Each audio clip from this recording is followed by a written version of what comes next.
할렐루야. 우리가 예배를 드릴 때 이 자리에 우리만 예배하는 것이 아니고 성부, 성자, 성령 삼위께서 이 자리에 함께 임재하십니다. 아멘. 제가 이렇게 다니셔서 말씀을 전하려다 보면 유난히 성령께서 강화 감동을 주셔서 뜨거울 때가 있고, 어느 때는 너무너무 마음이 답답하고 이렇게 아주 악령이 흑암의 권세가 이제 모든 그 환경을 지배하는 그런 영적인 느낌을 받을 때가 있습니다. 눌리는 느낌이죠. 그래서 그런 분위기는 괜히 이렇게 막 부정적인 분위기가 많이 도는 그런 때입니다. 그럴 때일수록 우리가 큰 소리로 주님 앞에 부르짖어서 기도해서 사탄의 영을 물리치고 성령께서 이 자리에 함께 역사하셔서 크신 은혜와 축복이 함께 하시는 예배가 되도록 기도해야 될 줄로 믿습니다. 오늘 특별히 여러분들한테 말씀 전하기 전에 사탄이 역사하지 않고 성령께서 이 시간 크게 역사하시도록 한번 1분 동안 주여 한번 부르짖고 큰 소리로 은혜가 충만하게 임하시기 위해서 기도하고 말씀 전하겠습니다. 우리 주여 한번 크게 부르짖고 기도합시다. 주여! 하나님 아버지 은혜를 감사합니다. 오늘 거룩한 성의를 우리에게 허락하여 주시옵시고, 오늘 이렇게 주님의 전에 모여서 하나님 앞에 마음을 다하고 힘을 다하고 슬픔을 다하여 예배할 수 있도록 은혜 주신 하나님 아버지, 이 시간에 저희들 주님 앞에 간절한 마음으로 부르짖어 기도합니다. 하나님 은혜 받기를 사모하는 마음을 우리에게 허락하시고, 동의하는 심령과 상한 심령 주님 우리에게 부어주시며, 주님을 사모하는 마음 우리에게 허락하여 주시옵소서. 그래서 아버지 말씀을 사모하는 마음이 있게 하여 주시고, 하나님의 음성을 기다리는 마음이 우리 마음 가운데 간절하게 하여 주옵소서. 주님, 우리가 마음 가운데 아직도 계속한 아버지 하나님 마음을 떨쳐버리지 못했다면 이 시간 다 떨쳐버리게 하여 주시옵시고, 오직 사모하는 마음으로 마음을 다하고 힘을 다하고 성품을 다하여 여호와 하나님만 사랑하며 하나님께 전심으로 예배하는 시간 되게 하여 주옵소서. 성령님이 이 시간 임재하여 주시옵시고, 저희들의 예배를 친히 주장하여 주시며 말씀을 전하는 죄들에게 함께하여 주셔서 그 입술을 주장하시고 감동하셔서 아버지 하나님 저들에게 전하시고자 하시는 말씀을 이 시간 뜨겁게 기다려 주시옵시고, 저희들 하나님의 귀한 말씀을 들을 때 아멘으로 화답할 수 있게 하여 주시며, 아버지 하나님 악한 영들이 다 흑암의 권세가 예수 이름으로 쫓겨나게 하시며 이 시간 역사하지 못하게 막아 주시옵소서. 이 자리에 참석한 사랑 성도들 한 사람도 시험에 들리는 자 없게 도와주시옵시고, 은혜 받고 돌아가게 하여 주옵소서. 하나님 역사하여 주시옵소서. 부족한 점 하여 세우셨사오니 아버지 기도합니다. 오늘 주님의 성령이 함께 해주시지 않으시면 아버지 아무 말씀도 전할 수 없습니다. 아버지 우리는 나팔 우리는 꽹과리밖에 될 수 없사오니 주님이여 이 시간 성령님 친히 역사하셔서 주님의 나팔로 주님의 도구로 사용하시고 하나님 전하시고자 하신 말씀을 온전히 주님의 도구로 사용하여 감동하여 주시옵소서. 성령께서 충만하게 역사하시고 악한 마귀 흑암의 권세 예수 이름으로 물리쳐 주시옵소서. 사랑이 많으신 예수님의 이름으로 간절히 기도드리옵나이다. 아멘. 할렐루야. 이 시간 성령님께서 함께 하실 줄 믿습니다. 여러분, 교회의 존재 목적이 무엇인 줄 아십니까? 또한 교회 다니고 있는 우리 성도들은 왜 교회 다니고 성도들의 존재는 왜 존재해야 되는지, 그 목적이 무엇인지 여러분 분명히 목적 의식을 가지고 살아가야 할 줄로 믿습니다. 저는 교회를 위해서 염려하면서 간절히 기도하다가 교회의 존재 목적이 무엇인지 생각해보라는 주님의 음성을 들었습니다. 성도들이 왜 교회에 다니는지 그 존재 목적이 무엇인지 생각해보라는 그런 음성을 들었습니다. 여러분, 교회의 존재 목적이 무엇이라고 생각하십니까? 교회의 존재 목적을 정확히 알려고 하면은 그 교회를 만드신 분의 목적을 알아야 되겠죠. 우리가 시계를 만들 때는 그 시계를 만든 사람이 목적이 있을 것입니다. 그 시계를 만든 목적은 시간을 알기 위해서일 것입니다. 이 종을 만든 목적은 치기 위해서, 종소리를 듣기 위해서 이 종을 만들 것일 겁니다. 모든 것이 다 목적이 있습니다. 무엇을 만들 때는 목적이 있습니다. 하나님께서 하나님의 교회를 세우실 때는 목적이 있으십니다. 목적은 무엇입니까? 여러분, 하나님께서 교회를 세우신 목적이 무엇이라고 생각하십니까? 한마디로 복음을 땅끝까지 전파해서 멸망받는 자 하나도 없이 다 구원시키시려는 하나님의 사랑이요, 하나님의 뜻이요, 하나님의 섭리인 줄로 믿습니다. 하나님의 목적은 한 가지, 복음을 전하라는 것입니다. 교회를 이 땅에 세우신 것은 주님을 대신해서 땅끝까지 주님의 복음을 전파하게 하기 위해서 교회를 세우신 줄은 있습니다. 그런 의미에서 교회가 복음을 전하지 않으면 그 교회는 존재 목적을 상실했기 때문에 존재 가치를 잃어버린 것입니다. 오늘날 우리 한국 교회가 이제 자꾸 마이너스 성장에 들어섰다고 염려들을 합니다. 교회마다 부흥이 되지 않는다고 염려들을 합니다. 여러분, 교회가 왜 부흥하지 않고 왜 교회가 마이너스 성장을 합니까? 그 이유는 간단합니다. 교회가 복음을 전하는 일을 그쳤기 때문입니다. 왜 교회가 복음을 전하는 일을 쉬고 복음을 전하지 않습니까? 성도들이 왜 복음을 전하지 않고 오늘날 이렇게 교회가 마이너스 성장이 되도록 가만히 입을 다물고 있습니까? 하나님께서 이 땅에 교회를 세우신 목적을 잃어버렸기 때문입니다. 우리 그리스도인들이 존재의 목적을 잃어버렸기 때문입니다. 하나님께서 저와 여러분을 부르셔서 예수 그리스도를 믿게 하시고 구원하시고 이 땅에 존재하게 하시는 목적이 우리를 통해서 우리 주변에 믿지 않는 영혼들을 전도해서 한 사람의 영혼이라도 더 구원하시려는 것이 하나님의 뜻이요 목적인데 우리는 그 목적을 이루어드리지 않고 있기 때문에 교회는 자연히 성장을 멈추게 되는 것입니다. 여러분, 우리 한국 교회가 이제 이와 같이 성장을 멈추고 마이너스 성장에 돌입했다고 하는데 여러분, 우리가 왜 교회가 성장을 멈췄는지 가만히 생각해보면 여러 가지 원인이 있겠습니다만은 무엇보다도 저는 그렇게 생각합니다.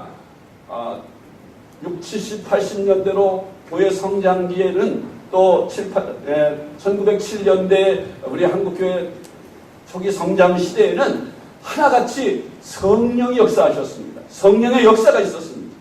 기사 표적들이 많이 나타났었습니다.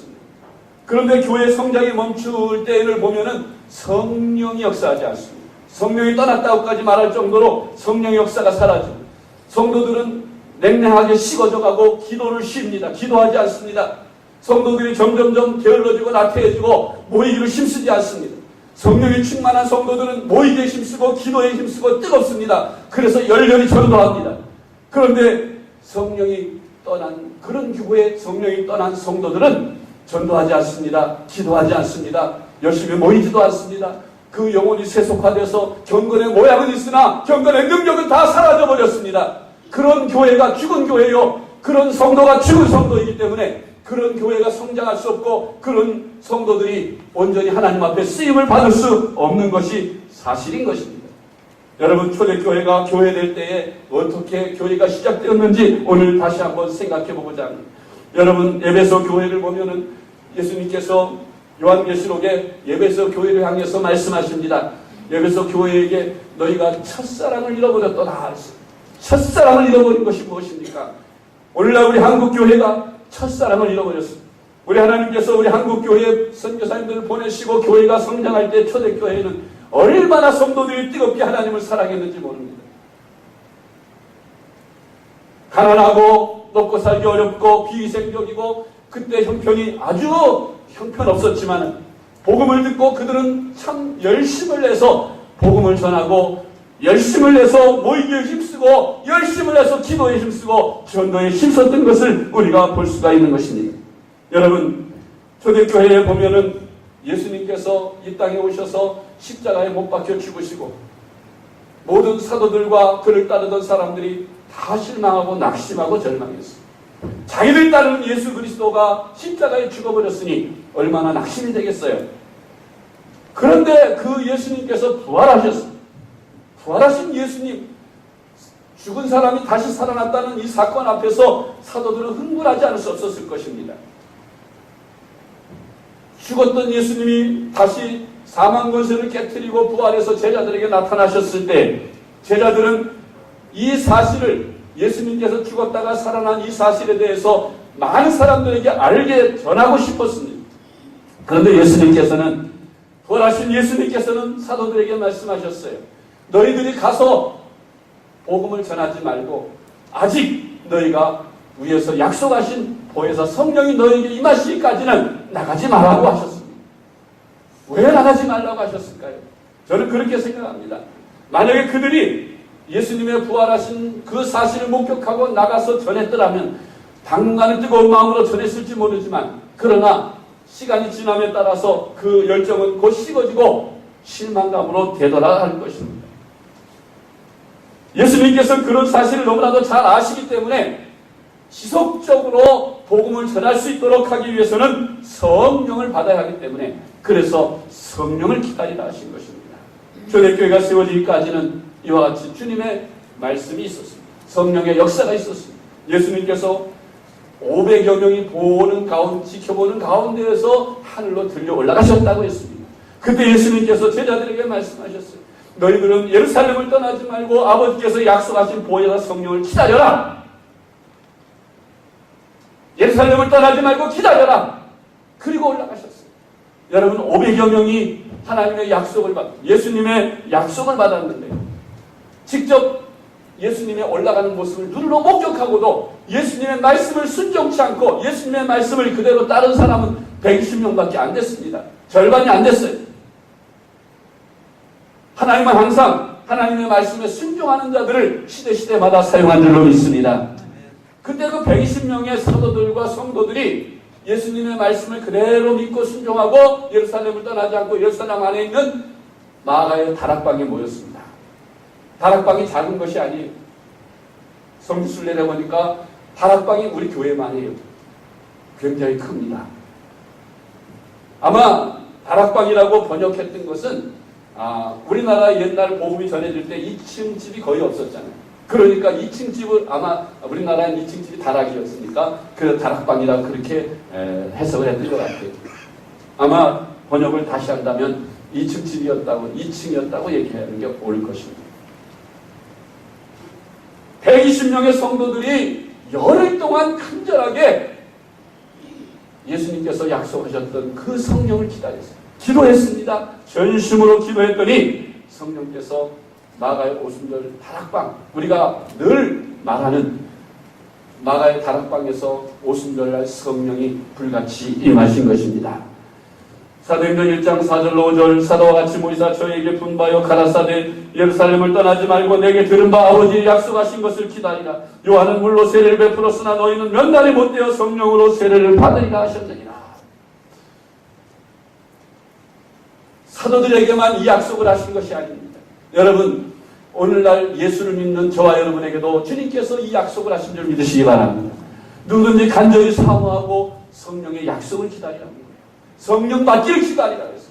누군지 사모하는 자에게 간절히 성령을 구하는 자에게 성령을 보내주시겠다고 주님은 약속하셨습니다. 오직 성령이 너희에게 임하시면 너희가 권능을 받고 예루살렘과 온 유대와 사마리아와 땅끝까지로 내 증인이 되리라 하셨습니다.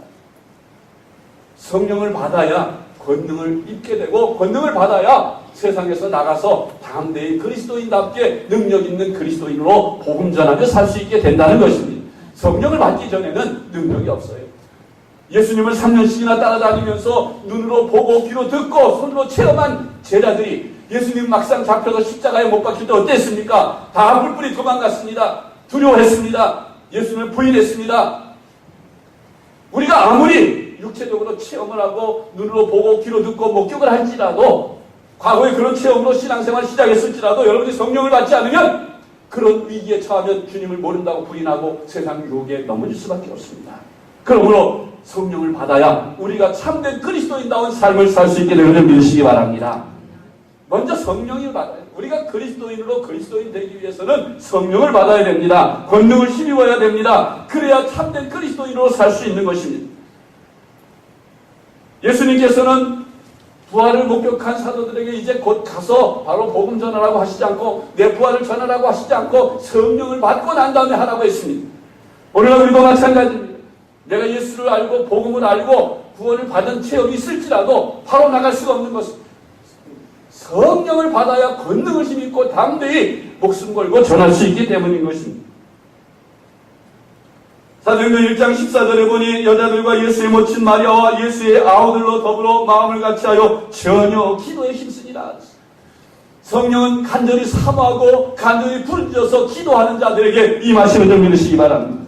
여러분 오늘날 우리 한국교회가 또 우리 생명샘교회가 침체에 빠지는 것은 기도하지 않기 때문입니다.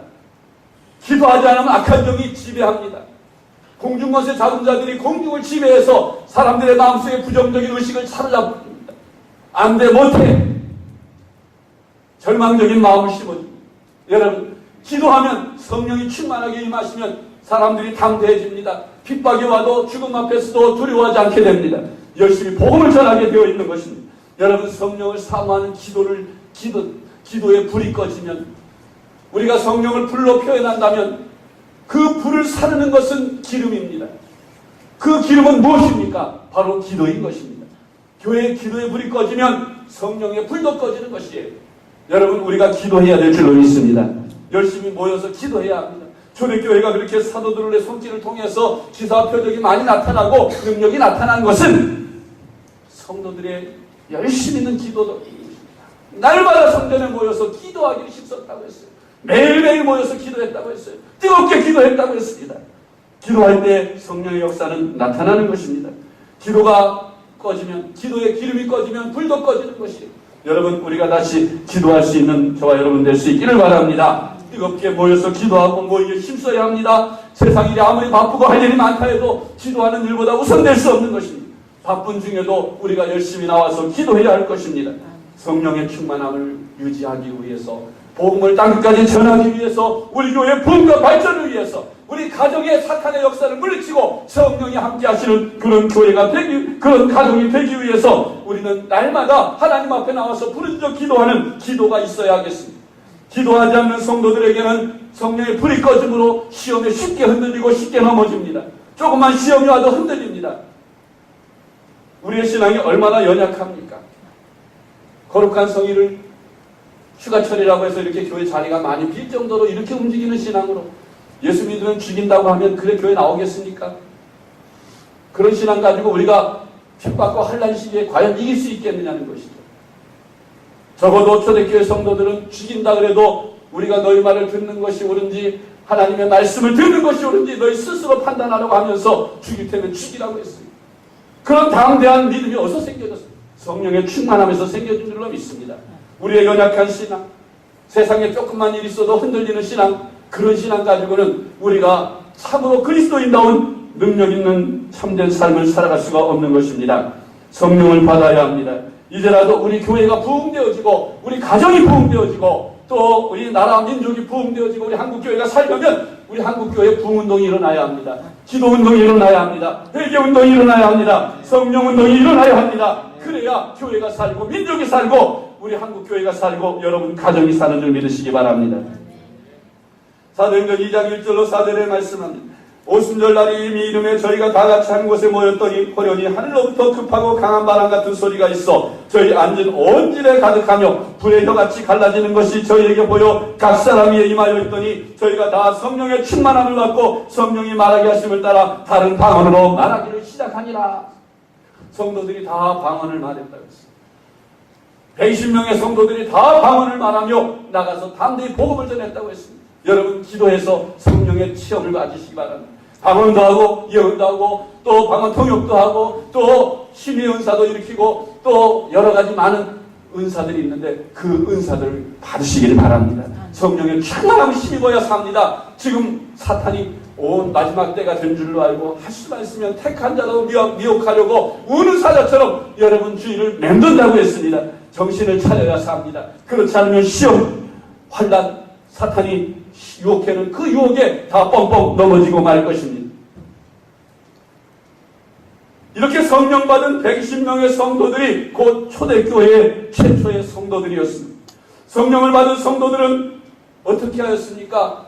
두려워하는 마음이 다 사라졌어요. 담대해졌습니다. 거리로 뛰쳐나와서 예수는 그리스도요 살아계신 하나님의 아들이며 너희가 십자가에 못 박았으나 사흘 만에 우리 하나님께서 다시 살리셔서 우리의 구세주가 되셨다고 담대히 외쳤습니다. 그랬더니 놀랍게도 성령이 역사하여 하루에 3,000명이나 되는 많은 사람들이 예수를 믿게 되었어요. 사람들이 전도한다고 아무리 힘있게 전한다고 3,000명이 예수 믿겠습니까? 성령께서 강하게 역사하신 줄로 믿습니다. 오늘도 우리 그리스도인들이 성령을 받아 담대히 복음 증거하고 열심히 전도하면 하루에 수많은 명들이 주님께로 돌아오게 될 줄로 믿습니다. 우리가 한 사람도 전도하지 못하는 것은 성령이 메말랐기 때문인 줄 믿습니다. 여러분, 이제 저와 여러분이 함께 성령 받기 위해서 기도합시다. 이제 다시 처음으로 돌아가서 다시 시작하는 마음으로 하나님 앞에 나와 열심히 기도하고 성령 받기를 사모해서 뜨거운 마음으로 기도하지 않으면 우리가 성령이 충만해질 수 없고 성령의 능력을 힘입을 수 없습니다. 우리 교회가 붕괴될 수 없습니다. 자꾸 침체되어 갈 뿐이고 사탄의 권세가 교회를 해칠 뿐인 것입니다. 하나님은 슬퍼하실 것입니다. 교회가 성장하지 못하고 교회가 부흥하지 못하고 성도들이 힘이 없어서 비틀비틀거리면서 세상 유혹에 빠져서 이리저리 다 신앙생활을 나태하고 게으르게 한다면 우리를 쳐다보시는 우리 하나님께서 얼마나 슬퍼하시겠고 여러분 안에 계신 성령님께서 얼마나 슬퍼하시겠습니까? 여러분 이제 우리가 성령님을 기쁘시게 해드립시다. 하나님을 기쁘시게 해드립시다. 그러기 위해서는 엎드려야 합니다. 기도해야 합니다. 성령 받기를 구해야 합니다. 성령의 능력을 힘입어서 담대히 나가서 전해야 합니다. 감사하게도 지금 우리가 살고 있는 이 땅에는 자유가 있습니다. 복음을 전해도 누구 하나 뭐라 그러는 사람 없어요. 우리가 열심히 복음 전해야 됩니다. 복음을 전해도 잡아가지도 않고 감옥에 가두지도 않고 죽이지도 않습니다. 그런데 초대교회 보면은 사도들을 잡아 가두었어요. 죽였어요. 그래도 그들은 멈추지 않고 열심히 복음 전했습니다. 지금은 누가 핍박하지 않는데도 성도들 스스로 입을 닫고 전도하지 않습니다.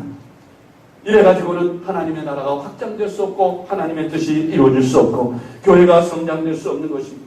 여러분 성령 충만함을 받으십시다. 성령의 능력을 힘입읍시다. 성령을 부어주시기를 사모하고 계신 우리 주님께서 너희가 성령의 능력을 다 소멸했구나. 이제라도 성령을 충만히 받거라. 그래야 너희가 나의 종답게 살 수 있고 교회답게 살 수 있고 교회가 교회되며 성도가 성도 될 수 있단다. 주님은 말씀하시는 줄 믿습니다.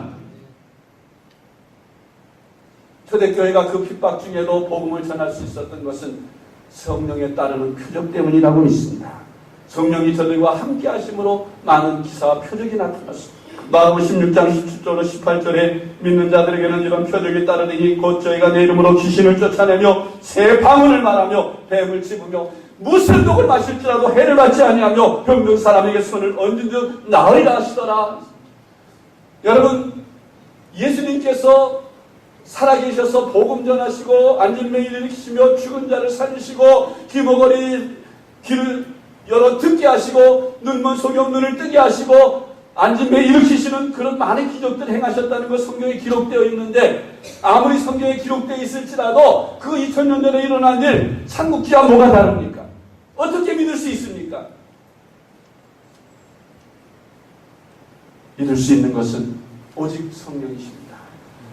성경의 저자가 되신 성령님께서 우리로 하여금 따르는 표적 초대교회에 그와 같이 성령이 역사하셔서 성령이 그리스도가 하나님의 아들이신 것, 그가 십자가에 죽으신 것은 우리의 죄 때문이고 그가 다시 부활하셔서 하늘로 오르셨고 다시 이 땅에 심판으로 재림하셨다는 사실을 성경에 기록한 것을 믿게 하시는 이가 성령님이신 줄 믿습니다. 성령이 역사해야 성경의 말씀을 말씀으로 믿을 수 있는 것이에요. 이 성경 말씀이 성경 말씀에게 권위를 부여해 주는 것이 무엇입니까? 바로 따르는 표적인 줄로 믿습니다. 지금 2000년이 지났어도 하나님의 말씀이 말씀으로 믿어지는 것은 우리의 마음을 성령님께서 감동하여 주셨기 때문이고 성령께서 우리로 하여금 표적과 기사를 보여주기 때문인 것입니다. 살아계신 하나님의 증거는 기도의 응답이라고 했습니다. 예수를 믿는 사람이라면 아마 기도의 응답을 받아보지 못한 사람 한 사람도 없을 줄 압니다. 하나님이 살아계셔서 내가 기도할 때 내 기도를 들으시고 응답하신다는 사실을 믿지 않는 이가 없을 것입니다. 여러분 기도를 왜 합니까? 하나님이 응답하신다는 사실을 믿기 때문에 기도하는 거 아니겠어요? 기도하지 않는 사람은 왜 기도하지 않겠습니까? 하나님이 기도를 응답하시지 않는다고 믿기 때문에 기도하지 않는 줄 압니다. 하나님이 살아계셔서 내 기도를 들으신다고 믿는 사람이 어찌 기도하지 않고 가만히 있을 수 있겠어요? 오늘날도 우리가 간절히 주님 앞에 복음을 위해서 전도하고 기도하면 하나님께서 기사 표적이 임할 줄로 믿습니다. 바울이 복음을 전할 때 표적이 많이 나타났습니다. 믿음이 약한 자들은 표적이 필요합니다. 눈으로 보는 게 필요해요. 기적의 역사가 필요합니다. 영적인 사실에 대해서 사람들이 알게 할 필요가 있습니다. 여러분 하나님의 말씀을 이성적으로 다 설명할 수 있습니까? 과학적으로 다 설명할 수 있습니까? 자꾸 이성주의가 되어가는데 여러분, 하나님의 말씀이 이성으로 다 이해할 수 없는 것이에요. 왜? 이건 영적인 사실이기 때문입니다. 영적인 것은 영적으로라야 분별할 수 있다고 했어요. 영적인 체험 없이는, 영적인 성령의 능력이 없이는 이 성경 말씀을 믿을 수도 없고 성경 말씀을 행할 수도 없는 것입니다. 그러므로 여러분, 우리가 성령을 받기 위해서 기도해야 합니다. 성령을 받은 사람들은 가슴이 뜨거워져서 전도하지 않으면 견딜 수가 없게 성령께서 권고하십니다. 마가복음 9장 35절에 보니 예수님께서 모든 성과 촌에 두루 다니사 저희 회당에서 가르치시며 천국 복음을 전파하시며 모든 병과 모든 악한 것을 고치시니라. 예수님이 하나님의 아들이심을 어떻게 제자들이 믿고 따랐으며 수천 수만 명들이 예수님을 따랐겠어요? 예수님께서 손으로 행하시는 표적과 기사 때문인 줄로 믿습니다. 예수님께서 죽은 자를 살리시고 앉은 매일 일으키시며 또한 눈먼 소경 눈을 뜨게 하시고 묻는 병을 깨끗게 하시고 중풍병자를 낫게 하시는 기사 표적을 그 손으로 많이 행하심으로 말미암아 사도들이 예수님을 따랐습니다. 수많은 사람들이 그 예수님을 보기 위해서 모여왔던 것입니다. 예수님뿐이겠습니까? 예수님이 십자가에 못 박혀 죽으시고 하늘로 오르신 후에도 사도들이 그 복음을 전파하는 데 있어서 예수님의 이야기를 귀로만 듣는다고 사람들이 믿겠습니까? 사도들의 손길을 통해서도 사도들이 전하는 그 말씀이 사실이라는 것을 증명해주는 기사 표적이 따랐기 때문에 오늘 본문 말씀에도 말씀하시는 것입니다. 예수께서 말씀을 마치신 후에 하늘로 올리고사 하나님 우편에 앉으시니라. 제자들이 나가 두루 전파할세 주께서 함께 역사하사 그 따르는 표적으로 말씀을 확실히 증거하시리라. 사도들이 따르는 표적으로 예수님의 말씀을 확실히 증거했다고 했어요. 오늘날에도 여러분, 사람들이 마음이 확실히 믿음 안에 굳게 서지 못하는 것은 어떻게 보면 표적이 다는 아니겠습니다만 눈으로 보는 표적이 사라졌기 때문이 아닌가 생각해요. 오늘날 한국교회 성도들이 열심을 잃고 나태해지고 기도에 게으르고 전도에 게을러지는 이유는 오늘날 초대교회처럼 이런 표적과 기사들이 많이 나타나지 않아서 눈으로 보는 일들이 적어졌기 때문이라고 생각이 됩니다. 사실 제가 오늘날 이렇게 목사가 될 수 있었던 그 신앙의 결정적 터닝포인트는 제가 예수를 믿고 나서 저도 성령의 능력을 체험했을 때부터였습니다. 저도 교회 다녔었고 또 신앙생활을 하긴 했지만은, 그러나 예수를 믿는다고 믿었지만 집에서 제사 지낼 때 제사에 다 참여했고 주일날도 낮에는 뭐 집에서 일시쯤 일하고 교회 안 가고 일하는 저녁에나 겨우 가고 그랬었어요. 뭐 신앙생활 그렇게 해도 되지 그렇게 생각을 했었는데 성령을 받고 능력을 표적을 체험을 했어요. 귀신이 쫓겨나가는 체험을 했고 병을 고쳐주는 체험을 했어요. 성령이 살아 역사하는 방언을 체험했어요. 그러고 나니까 성경 말씀이 180도 다 믿어주고 하나님이 살아계셔도 바로 역사하시는 것 같이 체험이 되어지니까 우리 부모님들이 그렇게 반대를 해도 상을 뒤집고 우리 아버지가 막 칼로 위협을 해도 죽이려면 죽이세요. 담대한 신앙이 생겨지고 사람들이 그렇게 반대를 해도 옆에 사람들 만나시 그렇게 싫어해도 쫓아다니면서 예수 믿으라고, 예수 믿어야 구원받는다, 하나님이 살아계시다고 얼마나 열심히 전도했는지. 그때부터 철저히 제사 안 지내고 철저히 주일 성수하고 언제나 11조 바치고 신앙생활이 온전하게 됩니다. 성령의 체험 이후부터 그렇게 되더라고요. 여러분, 우리의 신앙이 온전히 확실히 서지 못하는 것은 성령 체험이 없기 때문인 줄 압니다. 여러분, 성령 체험을 위해서 기도합시다. 우리 교회에도 사도들의 손길을 통하여 많은 기사와 표적이 나타나고 그것으로 인하여 수많은 성도들이 교회가 날로 성장해 갔다고 초대교회에 기록하고 있는데, 오늘날 사도들의 손길을 통해서 나타난 것 같이 주의 종의 손길을 통해서도 기도할 때 예배 시간마다 성령이 살아 역사하셔서 병든 자들이 그 자리에서 고침받고 간증하고 그 자리에서 귀신들이 소리치며 쫓겨나가는 역사가 예배 중에 성령의 살아계신 역사 여러분 눈으로 보고 체험할 수 있다면 여러분들의 신앙은 정신을 차리게 되고 거짓하게 될 줄로 믿습니다. 좀 더 성령을 사모하는 마음이 생겨질 줄로 믿습니다. 이러한 역사와 이러한 성령의 나타나심은 믿음이 있어야 하고 기도가 있어야 줄로 믿습니다. 저와 여러분 다시 한번 우리가 소멸한 성령을 다시 한번 충만하게 우리 교회에서 나타나시도록 간절한 마음으로 기도하시기를 바랍니다. 이제 기도하십시다. 함께 기도하고 또 믿음으로 주님께서 오늘날도 역사하심을 믿고 성령을 인정하고 그리고 성령께서 일하시도록 성령께 맡기고 성령이 일하시는 역사가 예배 중에 나타나도록 행합시다. 기도하십시다. 역사가 일어날 줄로 믿습니다. 하나님은 살아계시기 때문인 것입니다. 주님은 분명히 말씀하셨습니다. 주님을 따르는 제자들에게도 주님이 행하신 표적과 능력을 약속하셨는데 요한복음 14장 12절에 내가 진실로 진실로 너에게 이르노니 나를 믿는 자는 내가 하는 일을 그도 할 것이요 또한 그보다 큰 일도 하리니 이는 내가 아버지께로 감이니라. 예수님 시대에도 하나님을 믿는 조직이 있었어요. 교회가 있었습니다. 제사장도 있었습니다. 서기관 바리새인들도 있었습니다. 아주 열심히 믿는 사람들이 있었어요. 그런데 그들에게는 하나님의 능력과 표적이 하나도 따르지 아니하여서 사람들이 무시했어요. 잘 따르지 않았어요. 그런데 예수님께서 기사와 표적을 행하시고 사도들이 능력과 표적을 행하니까 수많은 사람들이 복음을 믿고 예수님을 구주로 믿고 사도들을 따랐던 것입니다. 오늘날도 마찬가지인 줄로 믿습니다. 경건의 모양만 있고 경건의 능력이 사라진 오늘날 한국교회 이제 다시 성령 충만함을 받고 이제 죄를 멀리하고 회개하여서 성령이 다시 우리 한국교회에 임하시고 다시 대부흥도 일어나도록 우리가 기도해야 할 줄로 믿습니다. 저는 우리 한국교회가 이대로 침체기로 들어서서 서구를 따르고 미국 교회를 따르는 그런 교회가 된다고 생각하지 않습니다. 왜?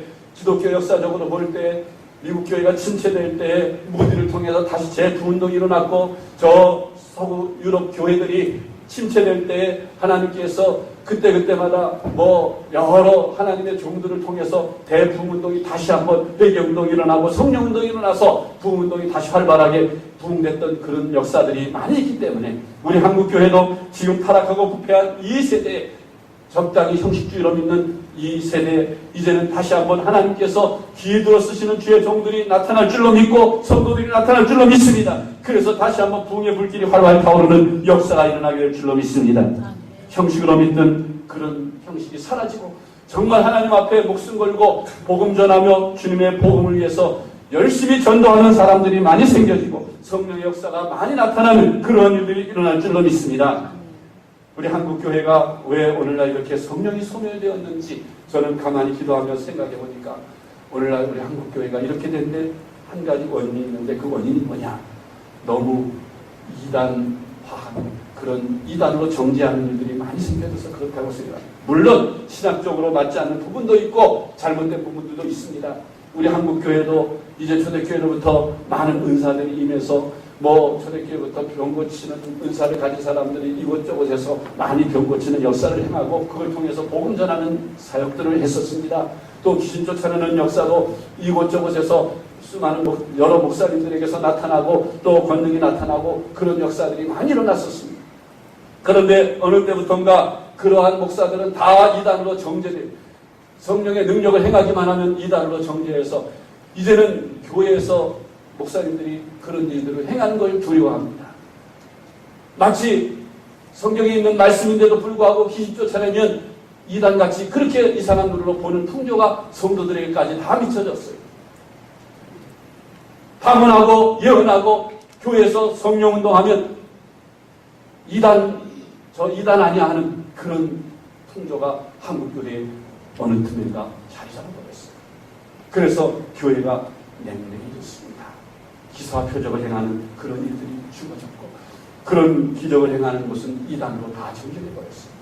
그러니까 성령을 소멸해버렸어요. 한국교회가 성령을 쫓아내버렸습니다. 경건의 모양만 있고 능력이 사라졌어요.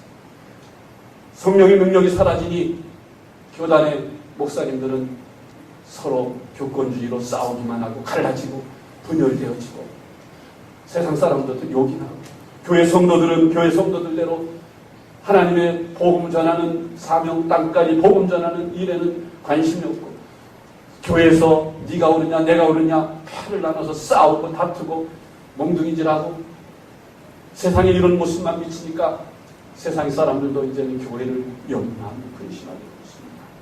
성령이 떠난 교회는 그야말로 인간들의 종교심만 난무하는 것입니다.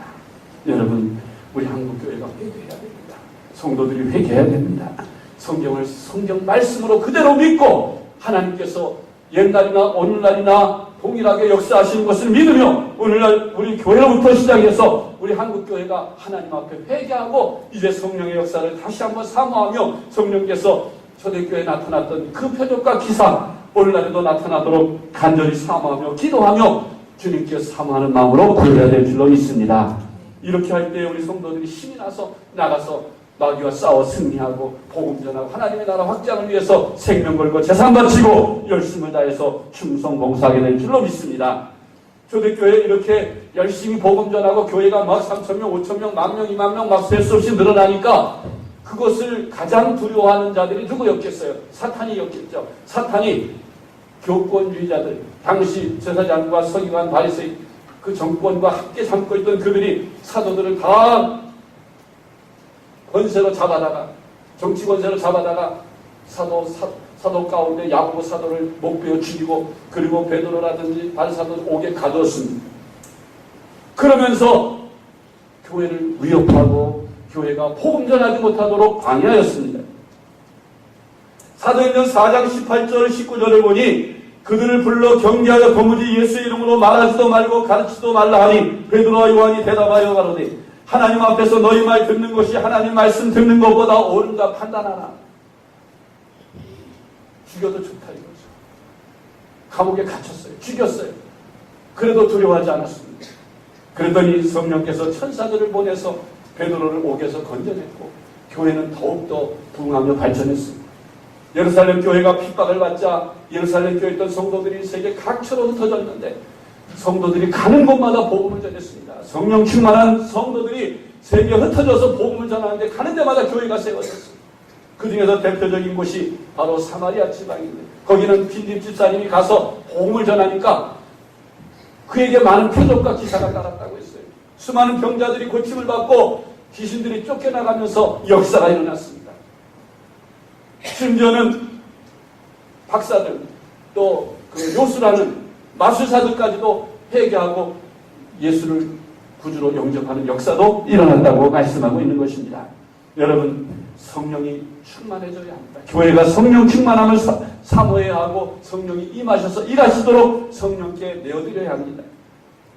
사도행전 11장 19절로 21절에 보니 때 스데반의 일로 일어난 환난을 인하여 흩어진 자들이 베니게와 구브로와 안디옥까지 이르러 도를 유대인에게만 전하는데 그 중에 구브로와 구레네 몇 사람이 안디옥에 이르러 헬라인에게도 말하여 주 예수를 전파하니 주의 손이 그들과 함께 하심에 수다한 사람이 믿고 주께 돌아오더라.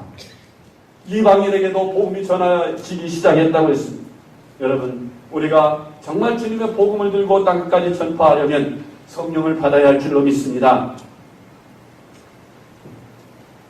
우리 한국교회가 또 우리 생명샘교회가 성장을 멈추고 자꾸 성도들의 믿음이 식어지니까 안타까운 나머지 어떻게 하면 교회를 부흥시킬까 별의별 생각들을 다 해서 자꾸 세상적인 방법을 동원합니다. 성경대로 하지 않고 세상적인 방법을 동원하니까 점점 더 교회는 사랑이 식어지고 믿음이 식어지고 자꾸 세속화되는 것입니다. 저는 그렇게 생각합니다. 교회는 하나님의 말씀으로 돌아가야 합니다. 성경 말씀처럼 성경적으로 해야 교회가 산다고 저는 믿습니다. 여러분 우리가 하나님 앞에 회개하여야 합니다. 우리가 하나님의 축복을 받고 하나님의 은혜를 힘입어 이 마지막 때 쓰임 받으려면 우리 자신이 먼저 하나님 앞에 회개해서 세속화된 우리의 마음을 하나님이 쓰시는 귀한 도구로 성령 충만함을 회복하여 달라고 기도해야 하고 그리고 성령의 능력을 힘입어서 담대히 나아가 주님의 복음을 전파하는 우리가 되어야 할 줄로 믿습니다. 여러분 이제 우리 한국교회도 다시 한번 부흥의 불길이 솟아오를 수 있는 재부흥의 그런 기회가 왔다고 믿으십시오. 그런 시기가 왔다고 저는 믿습니다. 여러분 우리가 먼저 그 부흥의 불꽃을 처음에 시작하는 그 성령의 불꽃을 우리 교회에서 붙일 수 있기를 바랍니다. 오늘부터 우리가 열심히 기도합시다.